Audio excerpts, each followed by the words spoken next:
వాసు తప్పిపోయింది ఇక్కడే. వాసు అంటే వాసుకి 2 ఏళ్ళా 5 ఏళ్ళా? 25 ఏళ్ళు. 25 ఏళ్ల బడుద్దాయి వెధవ.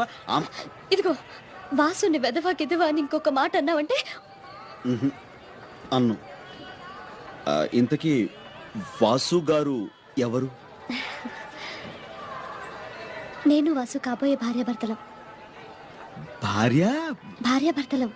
ఓహో, నీ స్టోరీ ఏదో చాలా ఇంట్రెస్టింగ్ గా ఉంది. లెంగ్త్ ఎక్కువ పర్వాలేదు, కొంచెం డీటెయిల్డ్ గా చెప్తావా?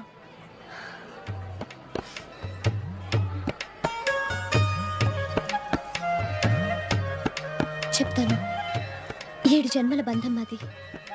అంత గాఢంగా ప్రేమించుకున్నాం. తన దనకాపల్లి, మాది పక్కనే ఉన్న తాళపాలెం. అందరి ప్రేమికుల్లాగే మా ప్రేమ కూడా ఎన్నో అడ్డంకులు అవాంతరాలు. మా పెద్దవాళ్ళు మా ప్రేమను అర్థం చేసుకోలేకపోయారు. అయినా వాళ్ళ మూర్ఖత్వానికి